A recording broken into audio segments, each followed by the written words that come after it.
Aujourd'hui, dans cette vidéo de l'Avent consacrée aux personnages de l'Évangile qui ont porté la joyeuse espérance de la venue de notre Sauveur, je voudrais vous parler de Saint Jean-Baptiste. Il est le précurseur, c'est comme ça qu'on l'appelle. Il a précédé notre Seigneur tant dans la naissance, il est né 6 mois avant lui, que dans la mort. Il a été décapité également avant que notre Seigneur ne connaisse sa passion. Saint Jean-Baptiste, nous le savons bien, est allé prêcher la conversion aux gens qui venaient l'écouter. Et en plus, il leur proposait un baptême dans les eaux du Jourdain. Néanmoins, Saint Jean-Baptiste a clairement admis que son baptême était un baptême dans l'eau par rapport à celui du Christ qui serait un baptême dans l'Esprit Saint. Autrement dit, ce n'était pas un baptême sacrement, celui de Jean-Baptiste. Celui que nous administrons aujourd'hui dans l'Église depuis 2000 ans est un baptême sacramentel avec toute l'efficacité du Saint-Esprit qui fait du nouveau baptisé un enfant de Dieu. Mais tel n'était pas le cas du baptême de Jean. Le baptême de Jean avait pour but de favoriser la contrition en vue du salut. Alors pour bien comprendre le message de Jean-Baptiste, eh bien nous devons découvrir qui il est vraiment lui-même. De quelle origine il provient? Son père était un prêtre de l'Ancienne Alliance. C'est à l'occasion d'une cérémonie dans le temple qu'il reçoit la visite de l'ange Gabriel qui lui dit qu'il va avoir un enfant de sa femme réputée stérile, Élisabeth.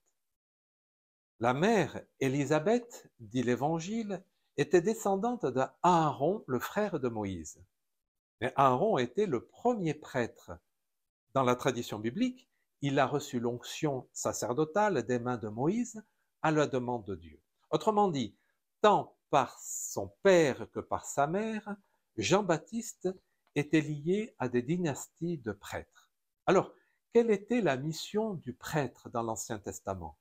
Le catéchisme de l'Église catholique disait que le prêtre de l'Ancien Testament, en offrant des sacrifices d'animaux, intercédait en faveur du peuple dans ses relations avec Dieu. C'était des sacrifices de taureaux, d'agneaux ou de colombes. Mais ces sacrifices étaient insuffisants, ils étaient imparfaits, et c'est pour cela qu'ils devaient être répétés. Et ils ne parvenaient pas à opérer le salut, ni même la sanctification des hommes. C'est là qu'intervient Saint Jean-Baptiste. Alors que Jésus passait pas très loin, il s'adresse à certains de ses disciples, en l'occurrence André et Jean, et il leur dit « Voici l'agneau de Dieu qui enlève les péchés. » Voici l'agneau de Dieu, c'est-à-dire c'est Jésus qui va devenir la victime parfaite et définitive. La lettre aux Hébreux disait que ce n'est pas par le sang des taureaux ou des béliers qu'on obtient le pardon des péchés. En revanche, par le sacrifice du Christ, nous est obtenue la rémission de nos péchés. Et en plus de cela, Saint Jean-Baptiste a entraîné certains de ses disciples, et en premier lieu, mais pas les seuls, André et Jean, à la suite du Christ, pour devenir ses apôtres. Les apôtres, le jour de la dernière scène, vont devenir les ministres du nouveau culte. Autrement dit, c'est eux qui vont renouveler le sacrifice du Christ sur la croix dans la messe. Faites ceci en mémoire de moi, leur dira Jésus. Donc Jean-Baptiste, eh bien, annonce le nouveau culte, annonce le sacrifice qui va nous obtenir le pardon de nos péchés.